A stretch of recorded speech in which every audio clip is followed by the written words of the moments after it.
Welcome to the Life's Best Medicine podcast, where we are finding hope and healing one episode at a time. No appointment needed, no rubber gloves, and no coping. Just a healthy dose of life lessons to help equip you for this wild journey we call life.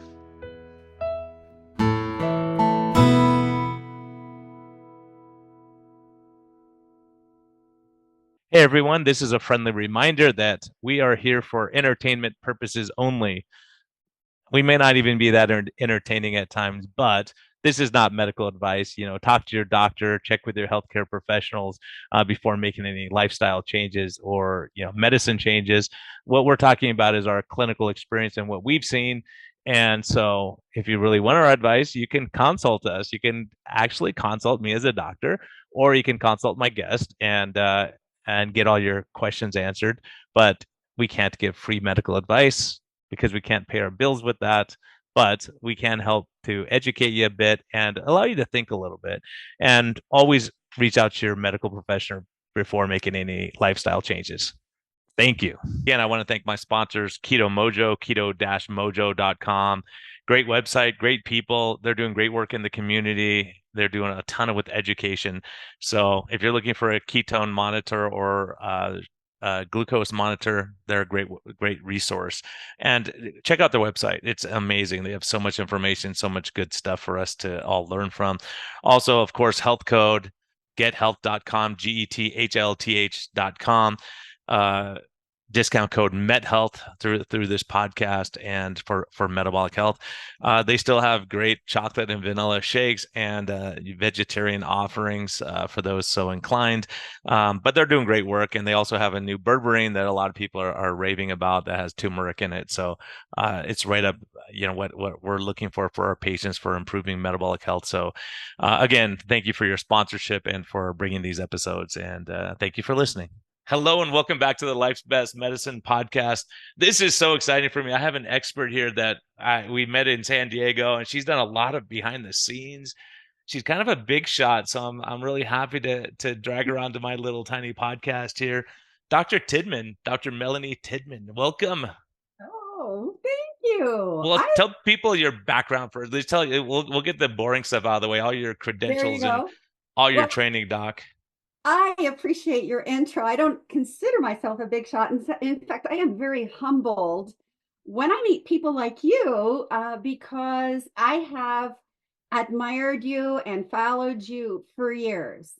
My background, I've been an occupational therapist for 45 years. My specialty was working with children and adults with neurological conditions. And then I have a master's degree in psychology, so I really have branched out to working with the whole patient, the physical and the psychiatric. And then my doctorate is in health science research, where I conduct clinical research and I teach doctoral students how to conduct clinical research. So I teach for 4 universities as an adjunct professor. I'm also the director of clinical research for the Colorado Parkinson Foundation, which is an amazing story. So for the last 5 years, actually 6 years, I have conducted research for the foundation in Parkinson's disease. I run a small telehealth practice.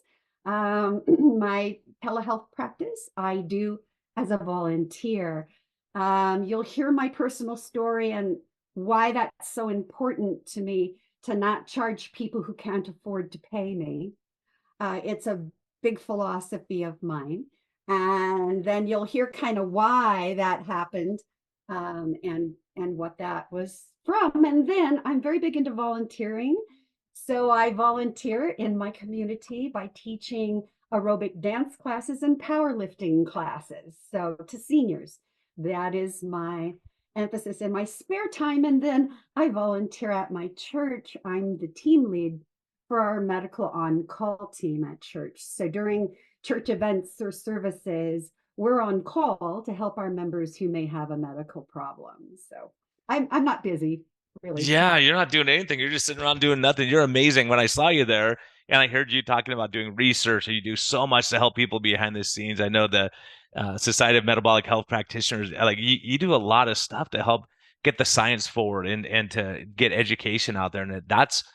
And and the amazing thing is, and sometimes people have that temperament just to be scientists behind the scenes, and you have that human touch, that personality, that love of people, and the compassion. So as a doc, we don't see those two things married very often. Right, right. I do consider it a calling, and I didn't even mention my work with the society. That's another thing. So yeah, I've created out of the air, starting last January, a whole academy of learning how to do research for the society. And we're hoping to launch it soon, but it's a comprehensive training program for our members. And I walk you through from designing your question clear through to publication, all the steps that need to take place. We have a research mentorship program. I'm excited about it. I had presented that to Doug and Pam as an idea I had. And then at the end of the Zoom, they went, Tag, you're it. So I've spent the last 9 months creating this academy from scratch with the whole goal of publishing more in this space, of helping people to do research and publish in this space. So that's the It's it's goal. so it's so remarkable because I look back to when I first started doing low carb. I had people and focusing on metabolic health, and I had a patient do really well, and looked into Jason Fung, and I just kind of and I went to the first low carb San Diego, well, my first low carb San Diego conference, and I was blown away because I saw a psychiatrist there, I saw Georgia Eat, I saw all these people talking about their area of medicine, and one of the scariest diagnoses a person could get, right, is Parkinson's disease, Right. especially if you get it at a young age. And you have some miracle stories about what you've done and how you're helping people, and it just blows me away as a physician. It's like, gosh, how do we change the standard of care to doing what you're doing? Well, that's a long process, but what I can say is after 45 years of working with patients with Parkinson's, I now have something I can offer them that provides some hope. In the 5 studies that I've published, I'm actually recruiting for study number 6 right now. Of the 5 studies I've published, I've shown some really exciting improvements for people with Parkinson's, not only for their metabolic health, and we know that underlying a lot of these neurological conditions are the metabolic ones. And I really love, I admire Matt Phillips in New Zealand.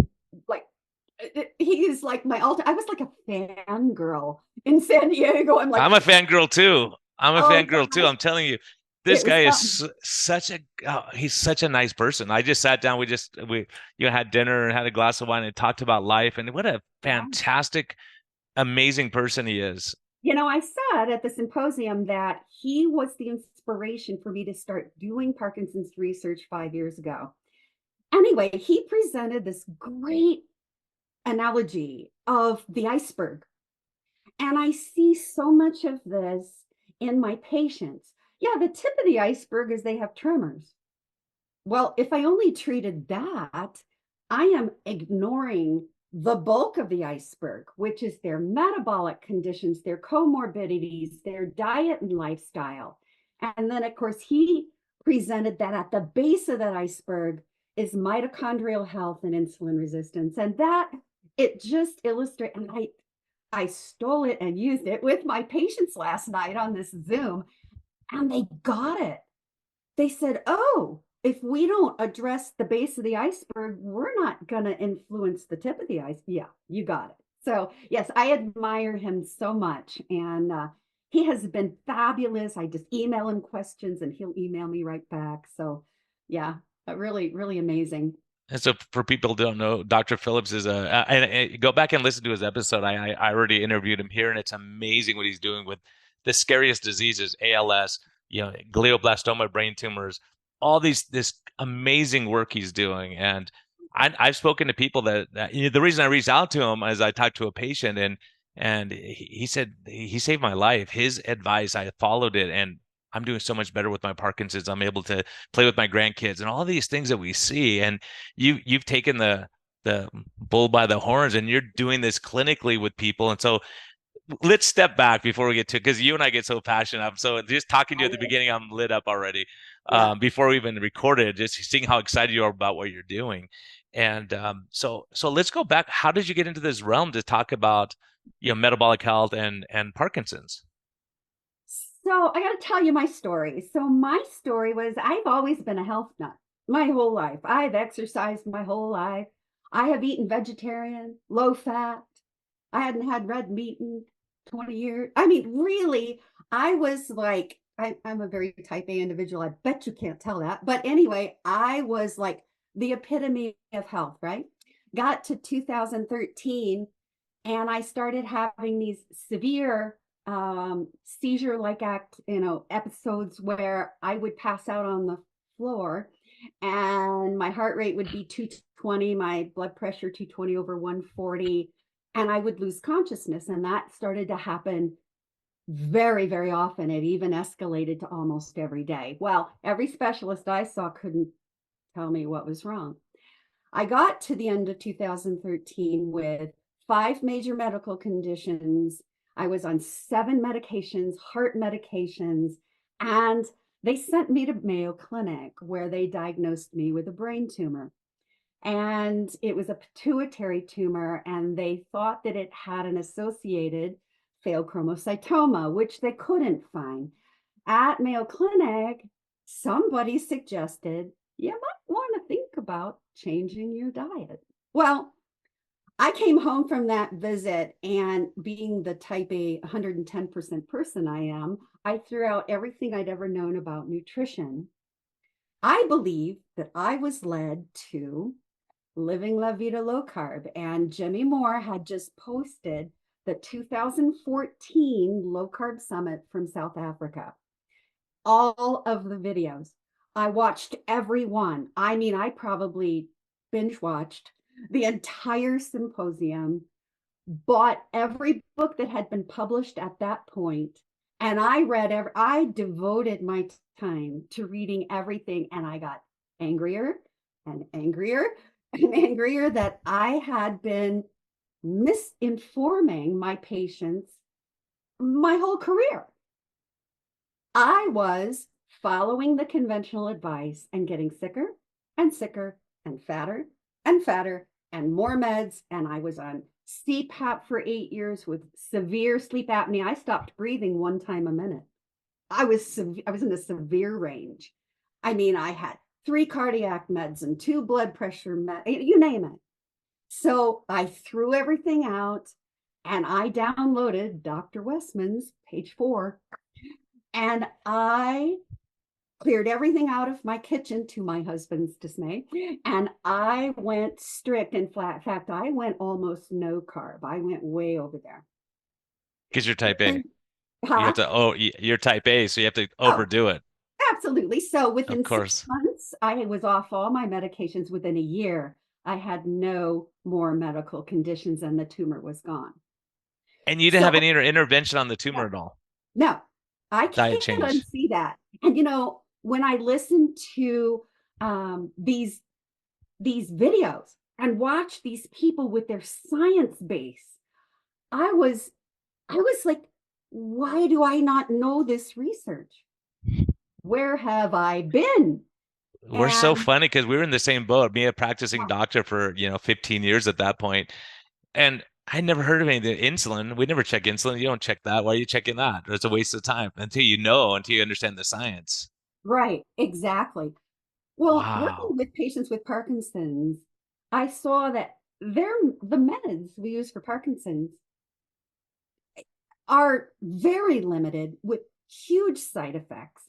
They may help the motor symptoms to a certain extent, but we know in practice that it's the non motor symptoms that are the most interfering with their quality of life, and the meds don't touch those. So I knew there had to be a way to help people with Parkinson's to improve their non motor symptoms, stuff the meds don't touch. And thus my research. So you were So already working with Parkinson's yeah, patients prior to your life change. yeah, 40 some years 40 or some years. 30. Yeah. So that's amazing. So then your tack changes says, oh, now what do we do? Because Right, back then, 20 years ago, it was just like a hopeless situation, right? There's nothing you could really do. right, exactly. I didn't know what a ketone was. I mean, I hadn't read anything. But it made sense to me that if we can have a natural approach that they can do, that they can have some control over their symptoms, wow, quality of life would go through the roof, right? So, another big blessing in my life that I was led to was my mother's neighbor was on the board of the Colorado Parkinson Foundation. And I knew her, and we'd say hello when I'd go visit my mother and whatever. Well, she started talking to me one day about her health issues and the people that were on the board and how everybody's got these meds and these conditions. And I said, well, would you like for me to teach the board about the ketogenic diet? So I met with the board and we zoomed and zoomed and zoomed, and I taught them about the diet. Lo and behold, they all go on it. They're getting better, they're curing conditions, they're getting off meds. So they came back to me and they said, we want you to conduct research for us in Parkinson's using this approach. How much money do you need? And I went, what? I had never done a study. I didn't have any idea how to start. And from 2018 to the present, the board at the Colorado Parkinson's Foundation has funded all of my research. Now, I don't take a dime because that's my philosophy, but they pay for the research participants' blood work, and we buy them meters, and we provide them with education materials. They meet with me, we Zoom, I educate. I have a classroom set up in Google Classroom. They go into the classroom, they have different things.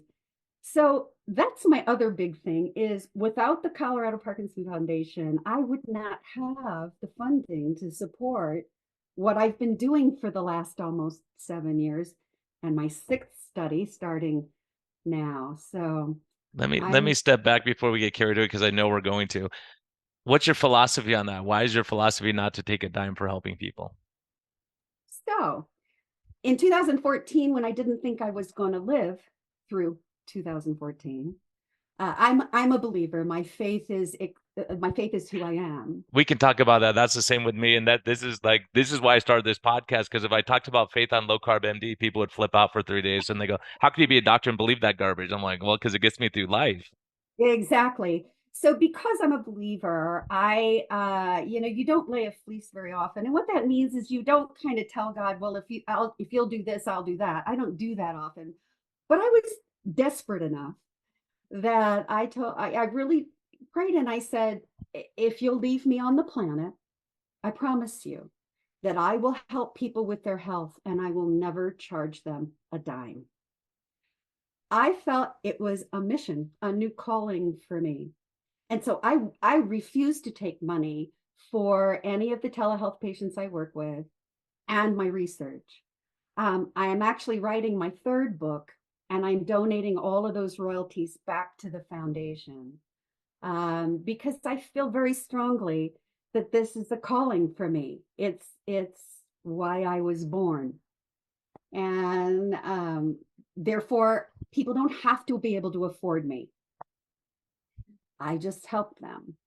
Yeah, it's So amazing. There's something about helping people without getting a financial reward, and it's so when you say that, I was just listening to my wife's podcast with anyone who's listening. Casey Rupp did a great job interviewing. Oh, he interviewed me too, but he interviewed my wife and he said he liked her better than me, but I'm not going to be offended because she is well, nicer that's than not me. good. But she was talking about that. She was it really brought it back because she said when I was working in a standard care and I was working 16, 18-hour days every day, I'd come home. How was your day? I got yelled at by three people. Two people came late, and all these things happened. It was a nightmare. And then I would be exhausted because I get up at 4 in the morning, get home at 8 at night. In my life, I had no life really at all. And so fortunately, I had a great wife and kids, but she said, "How come when you go to Guatemala or Vietnam and you're in the middle of the jungle for 2 weeks, working just as much in sweaty conditions and everything, you'll talk about it for hours and hours?" And I said, "Well, because That's what I'm supposed to be doing, not dealing with paperwork and being rushed all the time. And there's something about being able to go and just serve and help people without, like, the rewards we get are so much better than financial. I'll put it that way. I feel very selfish in that I get so much joy from seeing people improve. I didn't even talk about the mission work my husband and I have done in El Salvador after the big earthquake, When 20 was years. that? Last time I went to El Salvador, I said I'm never coming back, but now they're having revival and it's totally Yeah. changed there. Yeah, they are. My husband was a missions pastor for many years, and I would take the medical team, and he would take the missions team, and we would go and do missions in these little villages that had been devastated by the earthquake, and we build houses for them. And that it just it gives me so much of just a charge, just energizes me. Like these patients I talked to last night, it was like, oh my, they really need my help. They're really excited that they can have something they can do. They're feeling hope. And I told them, I said, if anything you hear from me tonight, hear that you can get help for this. There is hope in this. That's why I'm still here.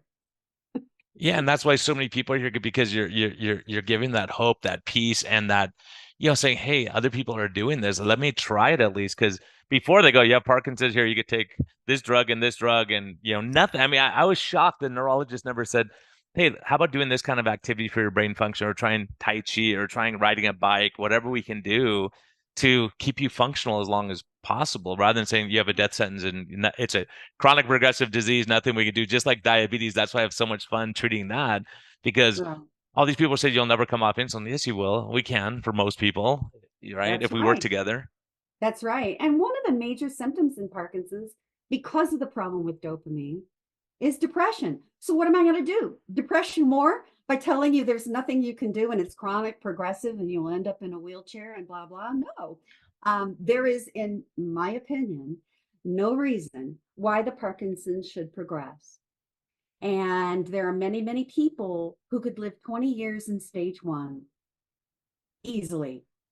And I've had people, in fact, at in San Diego, I presented a poster on a gentleman who was stage four, Tell who's that story. I mean, you haven't even said it yet, and I got goosebumps. It's like, it's a great unbelievable to story. me. It's Another one of incredible. those That's why I wanted to have you on the podcast. When I heard that story, I go, please come on the podcast, please. absolutely amazing story. Gentleman was stage four Parkinson's. There are 5 stages, but he was stage four. He was mostly bedridden. He had been a gourmet chef. He And how had old been was he again?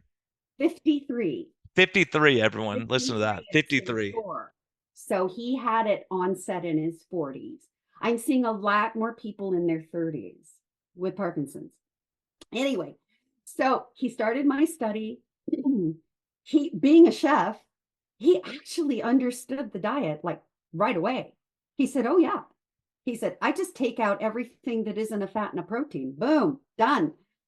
Anyway, so all he could do when he started my study was walk to his bathroom and back. That's all he could do. He had like 8 of 10 back pain. He was on several psychiatric meds. He was on heart meds and blood pressure meds and diabetes meds. You name it, he was on it. He probably had 15 or 16 medications he was taking. And I said, if you commit to this for 6 months, I believe I can help you. Well, within the first month, he's able to walk to his kitchen, which he hadn't been able to walk that far, who knows when. Within the first 12 weeks, he'd improved 100% of his blood work biomarkers. He had reduced his pain medications to one medication. He had been able to get up, walk out to his backyard, see where his garden used to be that he loved, his kitchen garden that he would do. At the end of 24 weeks, he was working out at a gym with his 18-year-old son and walking 3 miles. I mean, that's just, I can't unsee that. He was able to reduce his anxiety meds. He was able to get off his depression meds. He was able to normalize his blood pressure, his blood sugar. He was no longer diabetic. It was just one of those things. And his Parkinson's, he could walk, he could move. Yeah, he still had a little tremor, but he also could think, he could pay attention, he could, all of the things that comes along with it. So again, I just published that one in April in the New Journal of Metabolic Health. So quite an interesting story. It's incredible because you think these stories make me sad because I think how many people, if they got the right treatment, wouldn't be lying in a nursing home somewhere right now. And we Exactly. talk about the cost to the system, but more importantly, the cost to the patient, cost to the family, right? Exactly. Of not managing these conditions. And then when these happen, these miracles happen. Like this story is amazing, and I know you know who Hal Cramner is, who runs the nursing homes in Phoenix, and you Right. see, I had the honor of being helping it, like consulting with him a little bit on this one patient, and the guy was sitting in the chair drooling, no interaction, and a month later he's playing catch with his great granddaughter, and you think just changing diet and lifestyle and giving them hope and red light therapy, whatever it may be, that's going to help them get better. And you say, wow, is it worth the investment? Especially when you have someone that young, I mean, Right. Parkinson's, we've never seen it as young as we're seeing it. If it's a metabolic disease, that's just telling us how metabolically sick we are with processed food and sugar and stress and not sleeping and all these other things that factor into it. Exactly. One of the participants in my 12-week study was 35 years old when she was diagnosed. I mean, it's not an elderly person's disease anymore. Well, it's a metabolic disease, and it used to be we were elderly when we got that metabolic disease. Now we're getting that so much earlier. So, do you see a certain personality type, certain risk factor that someone's going to develop Parkinson's? Is it a personality type of being stressed, type A, that kind of stuff, or do you like of all your experience over these 40 years? Do you think it's that, or you think it's has to do with being diabetic, obese, poor health? I mean, do you have certain factors you say, okay, if you don't want Parkinson's, here's what you got to do? Exactly. It's all metabolic. It really is. I have had people in my studies who were real type A. I've had them that were real laid back. That doesn't seem to make a difference. Hmm. Two things make the biggest difference. One is your lifestyle and metabolic health. Two is your environmental exposures. So interesting, had a patient in his 40s in my last study, and he was an electronics engineer. And he did a lot of work in Africa building electronic systems and wells and things. And lo and behold, he had thallium exposure, which is something you get when you work around electronics. Mm. What does that affect? Your brain. And I believe that that was a big cause for his Parkinson's. But mostly it's metabolic because Parkinson's is not a genetically inherited trait, not the majority of Parkinson's. There's a very small percentage, like less than 5%, that may have some genetic components to it. But for the most part, you can get Parkinson's and nobody for generations in your family has ever had it. So I believe is exposures in our food supply, our water supply, our air pollution. I Yeah, think and it's all insulin part of resistance in the brain too, right? That's part of it. this Yeah, whole thing with the dementia component of it. exactly. And not that everyone with Parkinson's has significant cognitive impairment, but most of them do. And they find in those later stages, their cognition really suffers. So, yeah, we And can the meds definitely, don't help that, right? the meds don't address that. No, the meds purely are motor in their focus.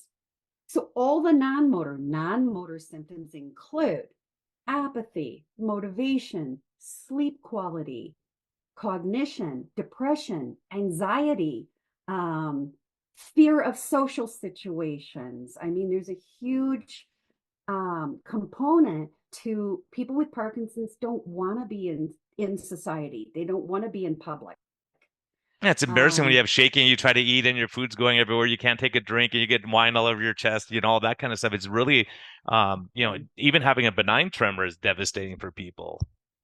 right, right. And if we can mitigate those symptoms. The very first study I did for the foundation was actually an exercise study. I created an entire exercise program based on the Power Up program, which we use in Parkinson's, for the YMCA's in Colorado Springs, and they're still doing it. And this was like 7 years ago, 6 years ago.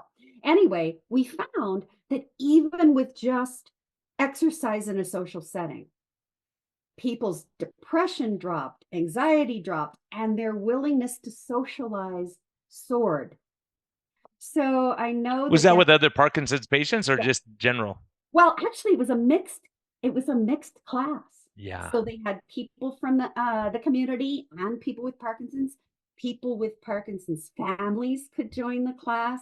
We had a kind of a mixed class, and it was kind of amazing. I had 27 patients in that study. And it was kind of amazing to see the results just from socializing. We did a quality of life inventory, and my team, and I don't want to say that I do this research by myself. I have a team, and my team, one of them is a PhD in psychology. So she does a lot of the quality of life interviewing and inventories that we use, the surveys and questionnaires. So yeah, I mean it's all part of it. The Nutrition is social connection, important, it's how critical, but exercise is also critical. and I saw it in my non-Parkinson's patients that were in a senior facility, for instance.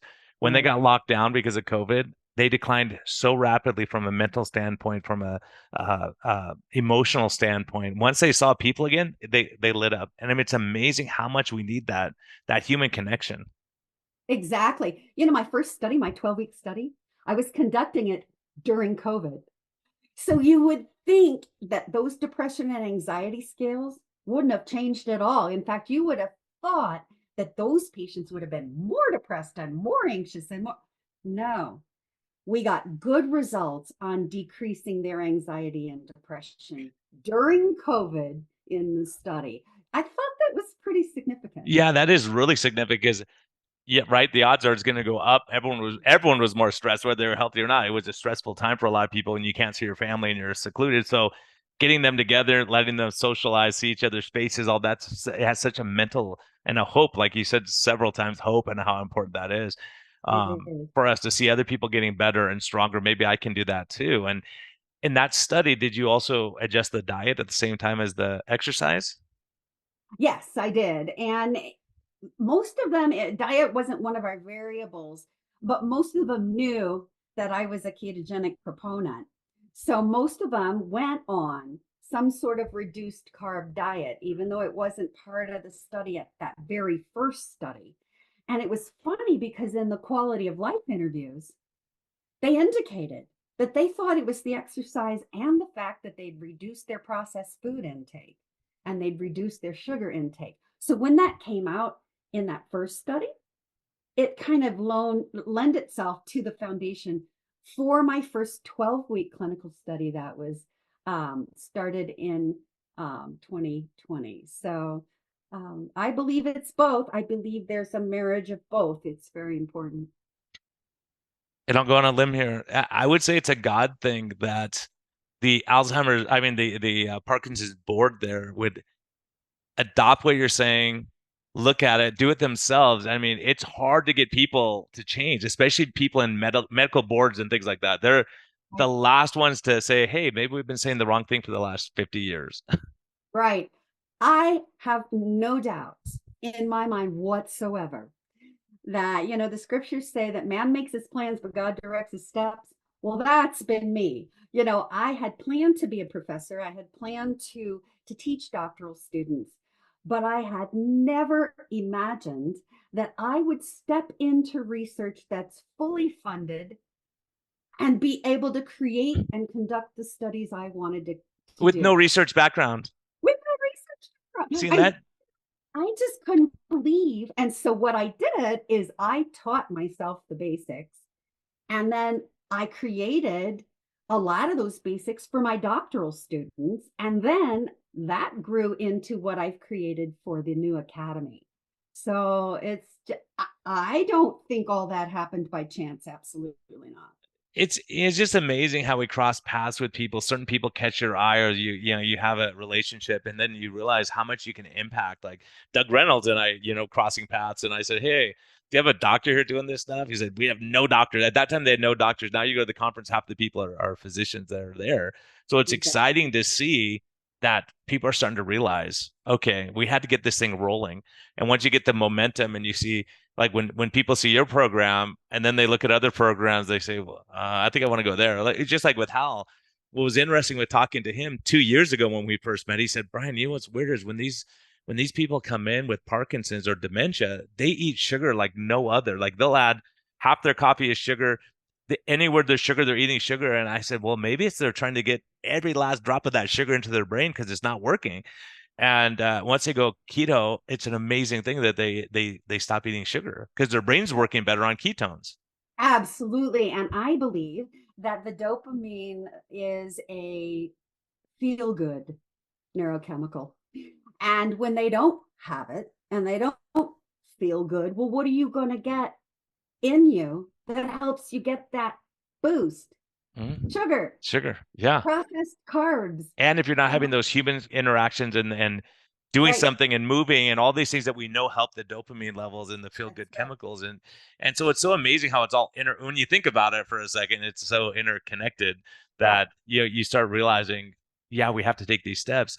So are Yeah. there certain things that you say, oh, let me just ask you step from a practical perspective. You Mhm. have someone with advanced Parkinson's, they have trouble eating because their hands shaking, their food falls off. Does it help to use the weighted spoons and forks and all that kind of stuff? Does that benefit them? Being an OT in my background, Yeah, I know, because I know that's why I'm cheating now, because I know you have this background and knowing all this information I that am might all help about people out there. equipment, all about equipment. And whatever we can add equipment wise that makes it easier for them. I have adapted equipment. I've built OTs are masters at building equipment from the air. I've done some work up on the reservation where they have nothing.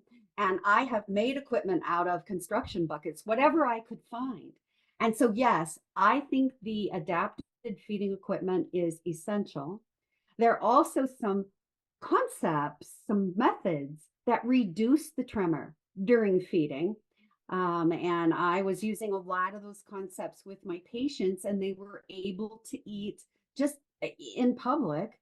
And yeah, that's weighted spoons, that's weighted cuffs, that's things that give the brain a whole nother um, level of input.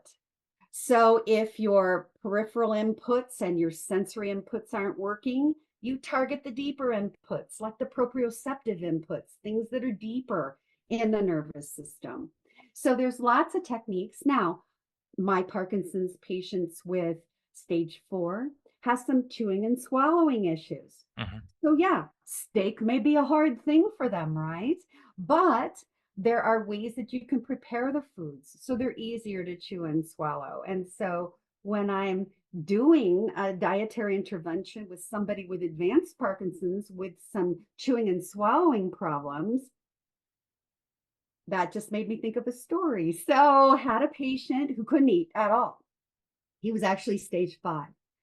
And the doctors basically told the parents it was a young man who was in his 30s at stage 5. And they told his parents, well, let's put him on hospice, end of life. That's it. Well, through the foundation, they called me and they said, there's nothing, they're doing nothing. They've sent him home to die. And I said, well, I have some ideas.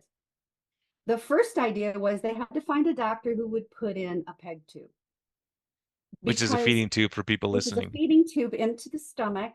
And what that allows is good hydration, good medication management, and high quality ketogenic formula, which I found for them with MCTs. And bless them, they found a doctor who would put in a peg. They had to go from doctor to doctor. Nobody wanted to put in a peg. In a Put in a 32 peg. year old. Exactly. Wow. Started giving him this ketogenic formula that I found for them, adding the MCTs. This is a young man who could not speak, could not swallow, could not get out of, could not sit up, right? And he was a computer engineer. And so they started him on this protocol, and within 2 weeks, he gets up, sits on the edge of his bed, and says, I want my music and my computer. And so he started being able to work on his computer, and he started being able to talk to them. I mean, it was, again, one of those miracles that you can't unsee.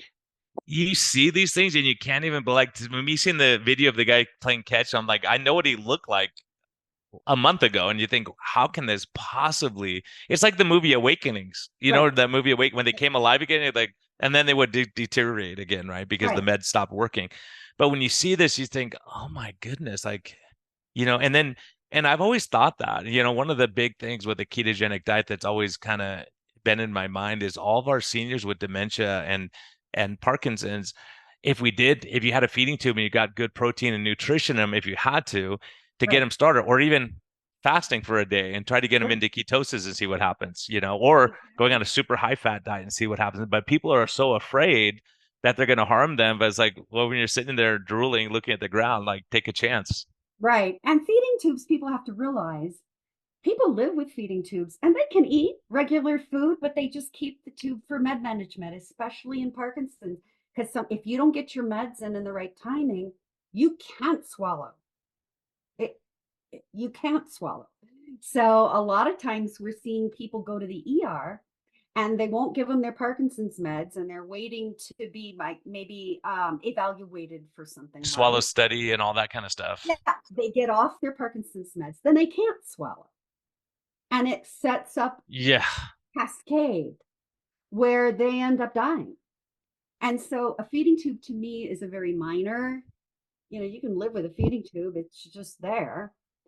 Something else I wanted to mention, a couple of things popped into my head. One is a large percentage of my patients who sign up for my studies are already diabetic and have been diabetic. So it's a very common comorbidity. It's And metabolic disease. It's the right, same. It's the same morbidity, right? Metabolic disease, depression, like you're talking about all these. I'm like, yeah, this is all metabolic. All these things we're seeing. And, the first day of this conference we were both at, the whole first day, and it bled over into the second day, was mental health with a ketogenic diet over and right, over, ADD, you know, uh, anorexia, right. depression, anxiety, schizophrenia, bipolar. And you go, oh my gosh, what are we doing here? I think what people have trouble with, I'm going to say, is, yeah, this is too easy. This can't be the answer. But what I want to say is, doesn't it make sense to you?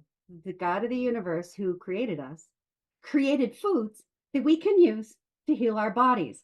Something else that is very interesting is the children of Israel way back were instructed to offer offerings to God at the temple. He wanted the best offerings. What were they? The fatted Organ, cow. organ meats and fats. Yeah. Because God knows that those are the most nutrient dense, most perfect foods. He wanted the best. So it just makes sense to me. Another thing that makes sense to me, and I always tell my patients this, okay, you don't have to believe me, but would you believe God? Because babies are born in ketosis. Breast milk is the perfect ketogenic food. Wait a It minute. has the macronutrients. I'm laughing because Professor Noak said that, and he got 4 years of trial because he said that, which I is know. true, by the way. But when you're thinking about brain development in infants, doesn't it make sense that God would create a way for them to get the fats they need, the proteins they need, and almost no carbohydrate? So, what does that tell us about Parkinson's? Well, it tells me that ketones are neuroprotective. A lot of my work is I stand on the shoulders of the giants. So a lot of my research is based on Stephen Cunane's work, a lot of work that Dom D'Agostino is doing, Matt Phillips' work, a lot of the work in ketones and the use of ketones and the function of ketones. So to me, it's so logical. It's so logical, and it Well, makes and you look in, just like the logic of, uh, um, treating mental illness with ketosis, you go, well, all the drugs that we use for seizure disorder, we're using for schizophrenia. And so, well, if ketones work for seizure disorder, why not work for schizophrenia? At least at a minimum, they lose weight. But now we're finding these dramatic, like Dr. Palmer, the amazing work he's doing, and Metabolic Right. Mind. And you see, you look at this and you go, okay, if we can get these kids to understand this earlier, they're not going to be facing Parkinson's and all these chronic progressive diseases that we're seeing. Exactly. Don't you just love Brent Sure? I mean, all the You things know, that, I'll tell you, what's funny is I trained with him. We trained in residency together. He was a wow. cardiologist. We were on different sides of the spectrum type of thing. And someone said, hey, how God works. And, yeah, there's one lady at my chiropractor's office, as a matter of fact, said, hey, my doctor, my cardiologist wrote a book. Do you want to read it? I was like, no, I don't think I'll like it because I'm doing more low carb. They're going to talk about veganism probably, and I'm not going to like it. She goes, no, no, no. He's not talking about that. He's kind of saying the same thing that I hear you talking about. Okay. And there's Brett Sure. And then we connected and we actually did a church. I talked him into doing a church meeting because I said, you'll give me credibility. You're a cardiologist talking about this stuff because everyone says you're going to lose weight, but you'll drop dead of a heart attack, which isn't true looking at the data and that we're Yeah, seeing now. So sorry about absolutely. that side rant, but yes, Dr. Sure he's a really good guy, and he's going from heart stuff to brain stuff. It's all interconnected, believe it or not. Well, it is. And I was just listening to or watching a video by Dr. Westman interviewed Stephen Cunnane, who I think is just, a giant in this space. Hmm. And he was talking about the major organs that use ketones. The brain will take them first, the heart will take them next, then the liver, then the kidneys. So, what are our biggest society diseases? It's brain diseases, it's fatty liver disease, it's heart disease, it's kidney disease. Oh, okay. So I don't have to be very intellectual to take the leap that if ketones are loved by these organs, why would a ketogenic diet not help these areas? So it's very logical to me. Yeah, and what percentage of your brain is fat, and the neuroprotective of the myelin sheaths and all these things. You realize if you go super low fat, Right. you look and you say, well, I get it. I understand their reasoning. The cardiologist is just worried about this part right here, your heart. And they say, let's get that LDL as low as we can. Let's get it below 20 if we can. Say, well, that's not physiologic. That's not normal. Just like I don't say, well, testosterone puts on muscle. Let's get it 20 times normal levels. You don't do that. That's not physiologic. That's not normal. That's asking for problems. So it's Right. amazing how medicine just makes these assumptions without really looking at the ramifications. Right. And ignoring an entire body of research that's out there. It's been out there. It's a lot of it's not that new. I Um, know. I'm reading stuff. I'm like, that's how old is this study? You got to be kidding me. How do we not talk about this study? Like, because it's not exactly. popular, like what you're saying. It's funny because I Exactly. want to joke with you about it because it is like whenever we stop medicines, it's putting a little bit of a hurt on pharma, right? When you say we Right. stop 3 blood pressure meds, we stop the heart meds, yeah, like when just the medicines you stop, you cost the system a lot of money in that, they're not making that money from you right now. Exactly. So my primary care doctor that I had when I started this journey um, saw me at the before. So he was referring me to all the specialists because I was having all these issues. And he saw me a year later. And he said, between you and me, if all my patients ate like you, I would not have any patients. He said, Well, he said, I yeah. didn't say this, but can you send me your bibliography of all these studies? And I did. He got so inspired that he left that health system and went to do research. So, Yeah, have I you ever think had a that's patient that you remove problems from their problem list? Have you ever in your practice removed problems from their problem list? He had well, he had never. yeah, I And had so never until I did low carb and keto, right? Once I right, did, I had in 6 months, 11 people come off insulin. In 18 years before that, none, zero, never saw it. And I would never believe it could be done because it says once you go on insulin, you're on insulin, you can never come off. Well, once we make you more sensitive to insulin. So if it weren't for Jason Fung, like really taking the time to explain it to me and say, look, it's insulin resistance. It's not working anymore. You could have all the insulin what you like. You could have all the money you like. If no one takes it, then it's useless. But if Right. everyone starts taking your money, then now it's worth something again. But it's the Yeah. same thing with insulin and insulin resistance. And that's why, I'm so excited. Well, this podcast is sponsored by Health Code. They just pay production costs, so I don't come out like I'm doing what you're doing. I'm not taking a dime from the podcast, but I don't want to spend all my money like, paying for all the publishing and all that stuff. Right. But anyways, you think how many seniors, if we put them on Health Code or a similar product that's nutritionally dense, Right. ketogenic, and that how much better they're going to do? And that's the only reason I took them as a sponsor, because I believe in what they're doing. They said let's use coconut oil and let's use other things that are going to be good for the seniors, not putting canola and safflower oil in your supplements that are the most Yeah. popular ones. Well, what's amazing about the MCT, which my current study that I'm recruiting for is a study about MCT. So what's amazing about that is you wouldn't, I'm doing a crossover trial. The first 8 weeks, they just eat their junky old diet, whatever they're doing. And I do some pre and post testing. And I show them, wow, how's your body loving what you're doing? Right. The second arm is those same people eat their junky old diet, but they're adding MCT oil each day up Mm. to Dr. Bruce Fife's protocol, which is 5 tablespoons per day. But they're eating their junky old diet, right? And you would think, oh, they'll never get into ketosis. This won't help them at all. Well, that's not what I'm seeing. By the third phase, it's 8 weeks of a pure, strict ketogenic diet plus the MCT oil. So, Wow, I'm so excited. I can't wait yeah, for that. the ones who have finished um, the whole 36 weeks are showing some rather astounding preliminary results on their Parkinson's, their biomarkers, their cognition. I'm really targeting sleep, cognition, and fatigue is a huge one in Parkinson's. Again, those are non-motor symptoms. The meds don't touch those. Mhm. So that's what I'm targeting in my current crossover trial that I hope to finish recruiting by the spring of 25, and I hope to have this published in 26. And are these patients on meds or they're not on meds?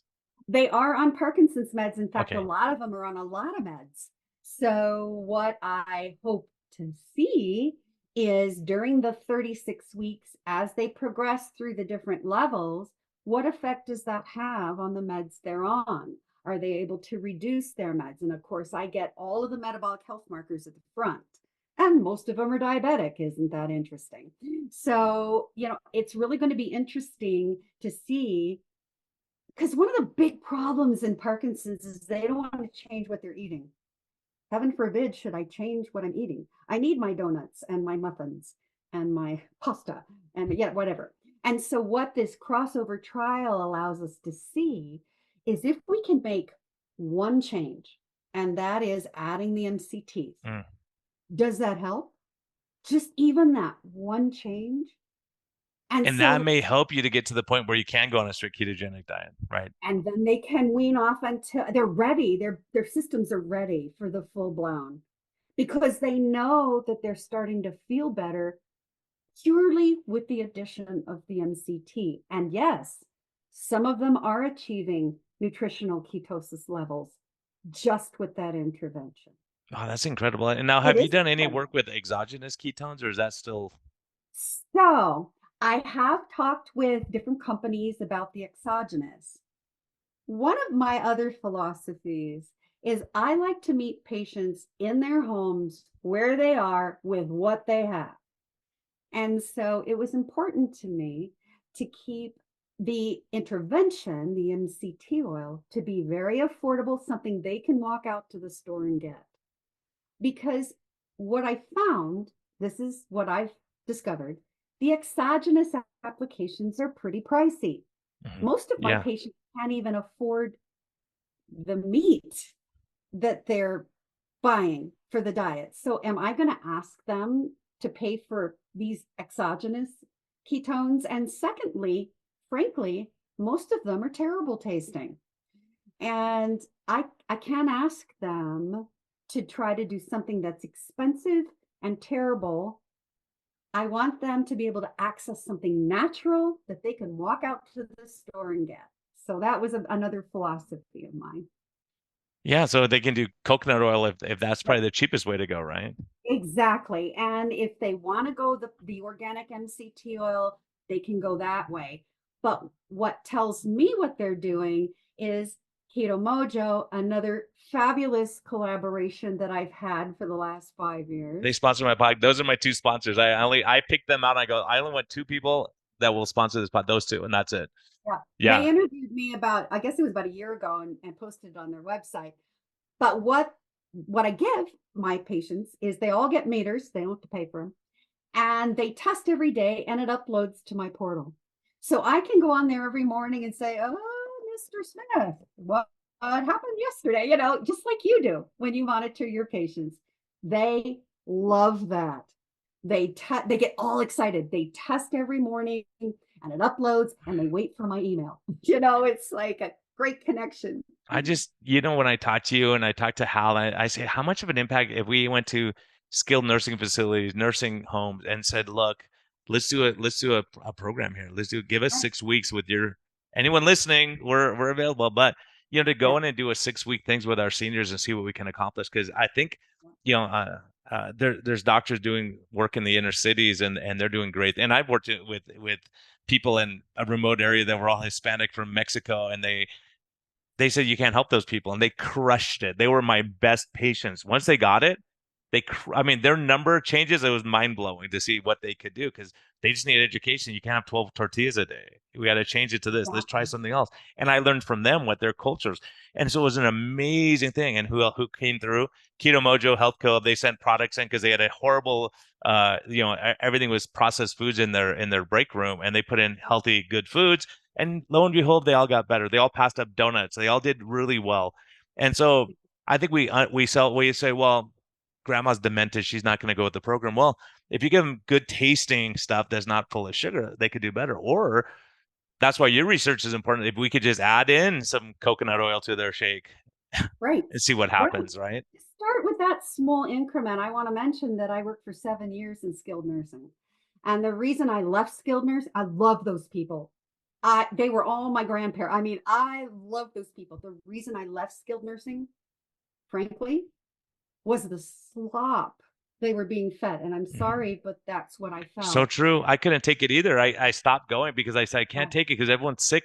And I would see them just sitting there staring at the wall. There was no inner engagement. No one they're just demented. Let them sit there. And it's like now what Hal's doing, they're playing games. They have people coming in. There's little games you can play just to think and throw a Right. ball, do whatever you can do to move and to Right. motivate them. Go sit in you know, during the middle of COVID lockdown, they all went outside and sat in the sun and talked for 10 minutes or threw the Absolutely. ball around something, and so it's amazing if you think differently. You can't just say that's a place to go and die. Right. Unfortunately, they're the throwaway generation in our society, and I think it's egregious.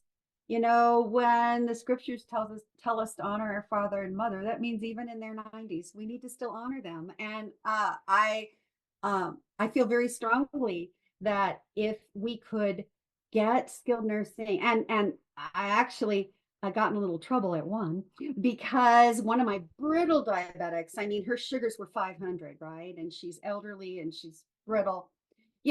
I take the top off her food tray and it's pie and mostly noodles and red juice. And that was about it. And there wasn't a piece of protein or a green vegetable or a meat on her entire plate. And she even knew, she said, this stuff's going to kill me. And I went to the head of dietary and I said, this is unethical. I said, why do you do this? And the nursing director said, we just give them more insulin. We just up their insulin. Welcome to the hospital. Yes. So it's like, Just give them more insulin, give them sugar, and we'll just go up on their insulin. That's easy. yeah, Just insulin free? No, it costs money. How about all the complications of hypoglycemia? And that's why until we start thinking about metabolic health, I mean, it's it's out of the bag, right? People are seeing right. it now. It is. When they see what Right. you're doing and the results you're getting and people getting better, you say, okay, I'm sending, if I have a choice where to send mom, I'm sending her to you. I'm not sending her to the place that's giving her seed oils and sugar. Exactly. Exactly. I think if we keep, grassroots, if we keep spreading the word And the word is spreading because people are tired of feeling sick and tired. They are. And they're not getting the help. I don't fault their doctors, bless them. They are overworked, Stressed out. understaffed. Yeah. We were understaffed before COVID. I can't imagine what my ICUs were like during COVID. I don't blame them. They have 7 minutes. You got to fix this patient in 7 minutes. Well, that's not happening. That's Yeah. our role in metabolic health. We work together with our physicians so that we can really help the patient. I'm seeing more and more of it. I have a friend whose husband just had a heart attack, his second, and in the hospital, the hospitalist walks in and says, you need to be on a ketogenic diet and you need to be strict and you need to run the other way when you see a carbohydrate. And I thought, when he was at heart hospital, and I said, when does that ever happen? Another friend's son went to an endocrinologist and his hemoglobin A1C was 15. Nobody'd ever said a word to him about it. And this young endocrinologist, and I don't have many endocrinologists say this, said, you need to be on a strict ketogenic diet. You never need to touch a carbohydrate again in your life. And I thought, okay, the word is It's getting coming out. around. It's coming around. Okay. Like we hear from doctors all the time. And yeah, it's an amazing thing. It's coming around for sure. People are starting to see it. Like they're like, it's not working. Like you said, this chronic progressive thing and how many times you get rid of a diagnosis. I actually got, I'll tell you the story. My listeners have heard this before, but when I resigned because I couldn't take it anymore because they're giving me 12 minutes to try to cure diabetes and I can't do it in 12 minutes. They're just saying throw a drug and get the next patient in. And so I couldn't take it and I resigned. And the head of the HMO who I trained with, I went and have a meeting. He goes, okay, let's sit down. I know how much money you made last year. I think you're going through a midlife crisis. Did you buy a new sports car? You have a new girlfriend on the side. Why are you leaving? I said, no, none of those things. I can't take it anymore because Yeah. like what you're saying, I see what we're recommending and the recommendations you're giving are moronic. And you're putting people on sliding scale insulin, you put everyone on insulin, and so you're getting upset with me for checking a fasting insulin. I go, look, let me just tell you, we have 11 people that we've taken off insulin in 6 months, and I have 64 people that we're preventing from getting the diagnosis of diabetes. I said, do you know that's your number one diagnosis that's connected with everything you're treating in the hospital? Right. And he says, well, Brian, actually, you're costing us money. I said, how can I be costing you money by preventing disease? He said, because we don't get paid as much from the government if they don't get the diagnosis of diabetes. Do you know how much Right. we get paid for that diagnosis code, right? And I'm like, you've got to be kidding me. Like, you've got to be kidding me. No, no, now do you done who has a midlife crisis here? You or me? Right. Right. Exactly. Because when you start seeing it, you go, so it's a total conflict of interest because the secret, like, your doctor saying if everyone ate like you, I'd be out of business. For me, if everyone ate like you that was in my practice, I'd have a lot of days off Right. because people are healthier. They come to Right. me for their annual. We make sure everything's okay. And if they hurt Exactly. their knee, they come in. And so in direct primary care, we have a totally different perspective because Right. I'm not billing all these codes. I'm just trying to take care of the patient. That is the focus. If the medical establishment, we'll just call them, doesn't agree with our science, okay, but they can't unsee the cost savings. They can't deny the eventual cost savings. I was talking to my group last night and I said, it was estimated that health is costing almost 10% of our gross domestic product. That's unsustainable.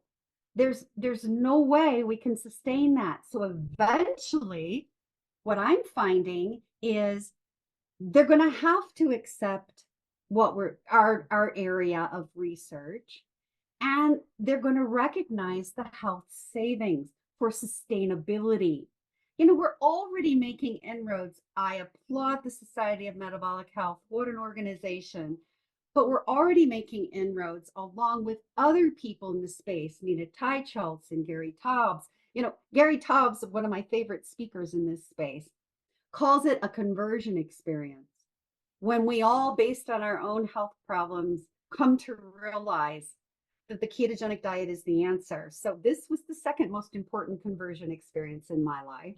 The first being my faith. Yeah, I But agree. all of those giants are influencing policy, the American Diabetes Association, the research coming out of NASA, the Veterans Administration, the American College of Cardiologists, the American College of Physicians. They're now starting to realize that, you know what, this isn't a fad, some fringe thing.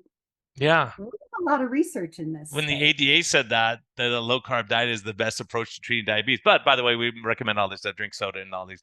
But that saved us because we were like outside the standard of care until they said Right, that. Once they said that, it changed the whole game for us. We could be a big mouths now, right? right, So, and that's in their bylaws, it's in their right. recommendations. So you go, okay, I can breathe a little bit now.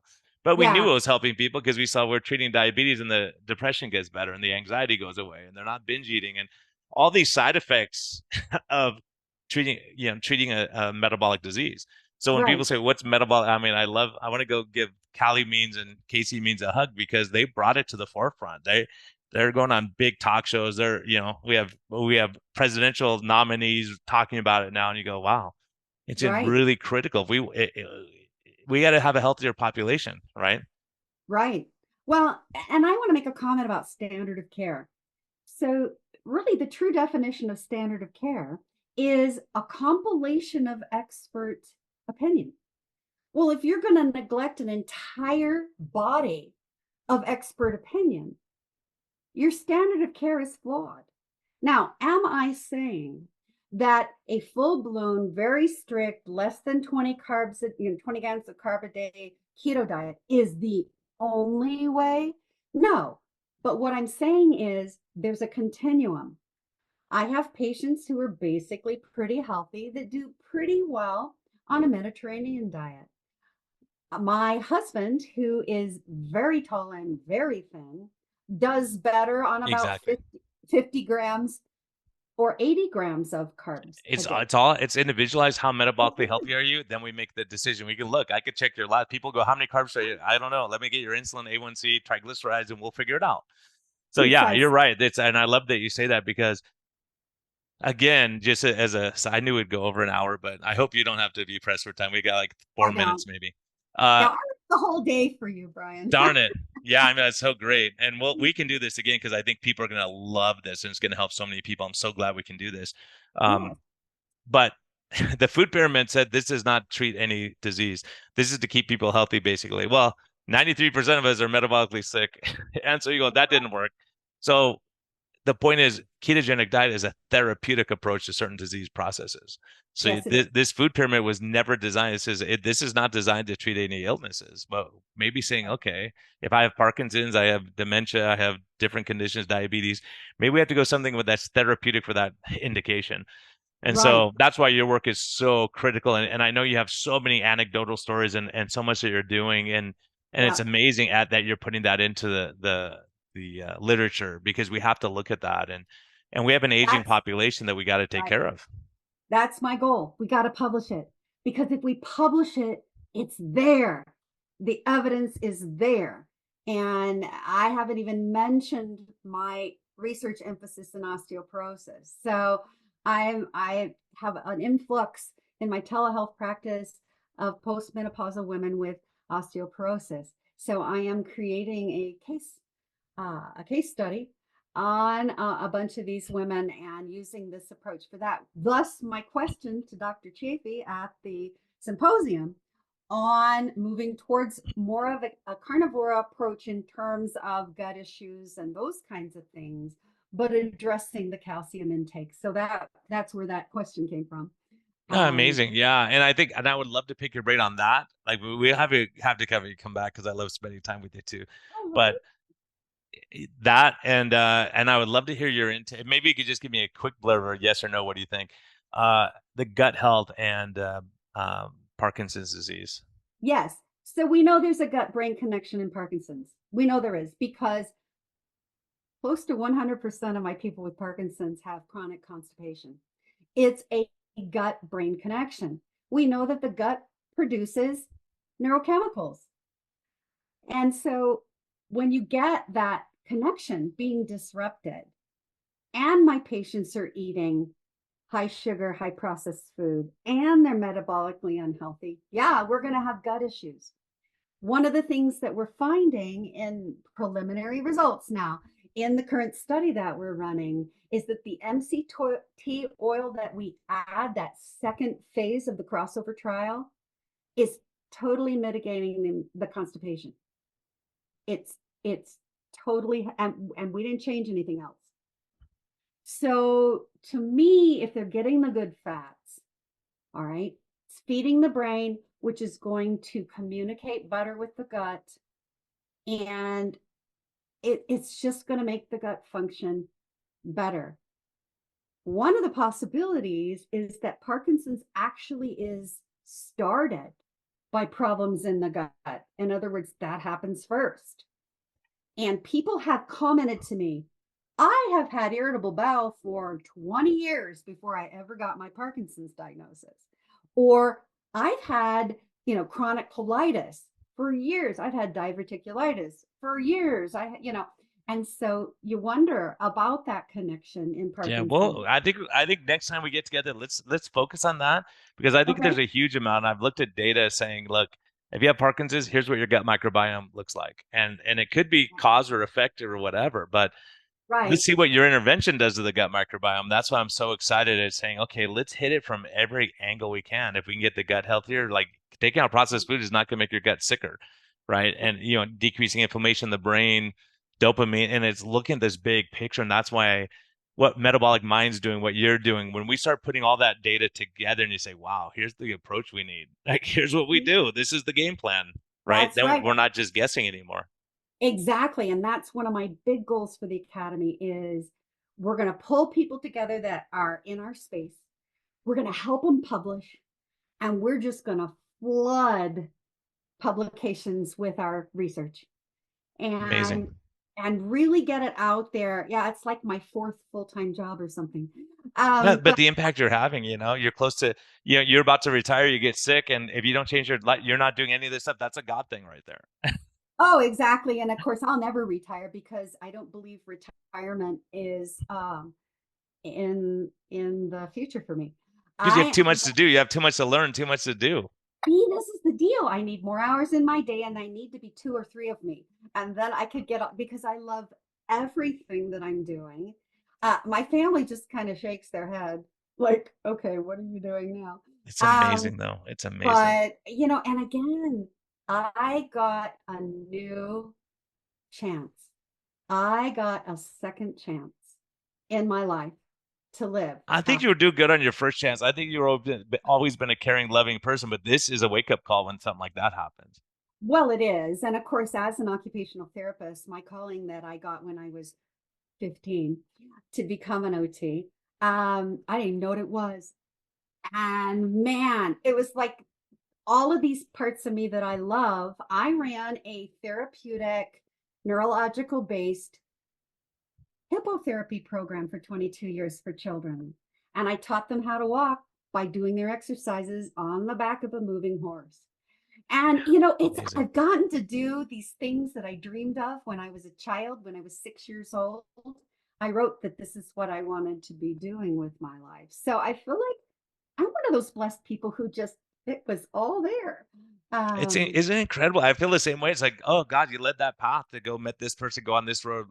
Jason Fung comes in, you come in, everyone, and you start realizing Dr. Phillips, all these people, and you go, wow, it's amazing what we can learn from each other if we're exactly. willing and we're all dedicated to helping humanity. It's amazing. Right. Well, it is a So calling. I And think I even in know the intensive care unit, when my specialty was waking people up from coma, that was my specialty. And 30 years in the intensive care unit and watching people. And now that I know what I know, oh my stars, why didn't we use MCTs IV? And for strokes right. in Yeah, cardiac issues, and you go if the heart can run on ketones, run them on ketones, see what happens. It's exactly. incredible, like how much we're doing and all this stuff. I'll tell you a Exactly. waking up from coma story. So when I was a resident, I was in my last year of residency. My attending happened to be a cardiologist who was very into touchy-feely and humanity and being kind to people and all that stuff, which we all should be. And Okay. so I had a patient in the ICU, and he was just like not getting better, not getting better, and like so I assumed his care after he's been there for months probably, and he's not waking up. So I asked the family, I go, what is he like? Oh my gosh, Dad, Judge Judy, and then this after at like one of the game shows, I forget which one it was now, Mhm. at Jeopardy. I love Jeopardy, and that dad every night never missed it, and he was in a coma all this time. And so I said, I wrote an order. I said, can you please put on Jeopardy at this time and Judge Judy at this time? And this is the kind of music he likes. Can you just play in the background? I got reported to the head of the hospital. I had a meeting. My attending came and said I was being unreasonable. I was just like saying it would be nice for this guy. The guy, the guy comes out of his coma and he thanks me. He said, "Thank you so much. That meant so much to me to have those on." Absolutely. He was nonverbal, non-interactive, and you go, maybe that's something that just brings you. I go, he's not getting better. Let's just, what the heck? At least the family will be happy to see Judge Jude. That will bring them comfort at least. Exactly. And Well, so that was anyways, it my worked out nice. And the guy was, he actually came out of his coma and it was really great. right. That was my focus. I also created a family-centric neurosurgery intensive care unit. And so the families were rooming in. My Native American families. I live in New Mexico. Talk about trying to change diet with Hispanics and Native Americans. Anyway, the Native Americans would bring in their blankets and their things that they put around the room.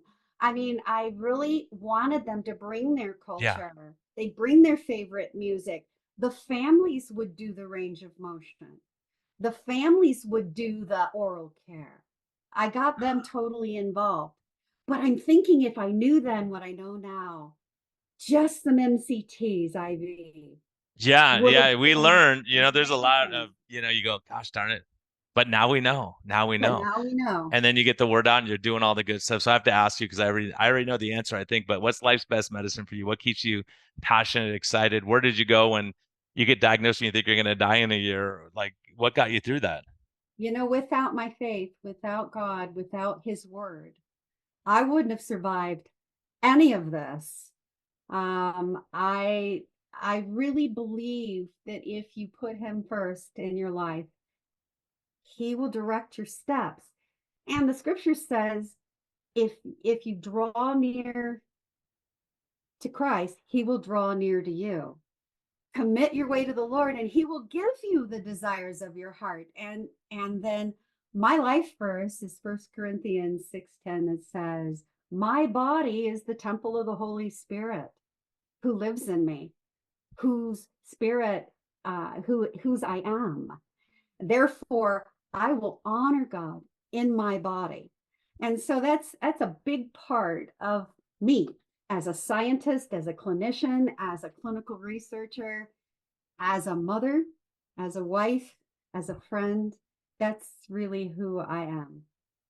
Amazing. Amazing. Yeah, thank you. Thank you for that. And also, if people want to track you down, how do they Yeah. find you? Is there a way to find out what you're So doing, find your research? And I'd love to put a link to all your studies here too at the that'd be bottom. great. So all of my research is posted on the Colorado Parkinson Foundation website. And then I have a YouTube channel. It's very small because I post my presentations there. And I don't mind if people just email me. They can actually email me through the Parkinson's website. If they click on study, they'll see at the top, they'll see how to email me there. Especially people with Parkinson's. If you want to pursue working with me on being in the study, or even just getting ideas, I'm happy to share that. So that's co dash Parkinson, no S, .org. So Awesome. Awesome. Thank you so much. Hey, everyone listening, this is so important. This is such a great thing. And I'll say, you know, Dr. Tidman, just seeing you at the conference, I was like, I love this lady. You have a great spirit, like that you'll know by their love, right? And you have love and kindness and compassion and a passion for what you're doing. And it's so amazing. It is. And that's why I'm so well, glad to have you on, like you I know. told you at the conference, you have inspired me. Your compassion, your drive to help people, your kindness, you're so real. See, this is I why we I have connect, right? This is why we connect. It's right. amazing. So how much Well, can we do together? It's just so amazing. I appreciate that though. It is nice. exactly. So I've always appreciated your efforts and keep it up. Yeah, but thank you. And everyone, be kind to yourself, be kind to others, look at this faith stuff. If so be it, like it seems to impact both of us and helps motivate us and keep us on the track. And so if that's something you want to think about, like talk to people about, whatever. And if your family struggling with Parkinson's or someone, please share this episode. This is life-saving and life-changing information. There's hope out there. Don't ever give up hope. And that's why I started this podcast, because I saw no hope in the lockdowns and everything. And we need hope. And there's not, I'm filled with hope right now and excitement for what we can do. And, just thank you for listening and just keep doing your thing, just enjoy life and take these there's so many critical life lessons that you learned here today about, when you get a second chance, when you're facing serious illness, do something different. You got to change something, and so thank you so much, Doc. Thanks for joining me. And I'm looking So forward to the welcome. next episode from learning more from you. That sounds great. And you have a great day. Blessings.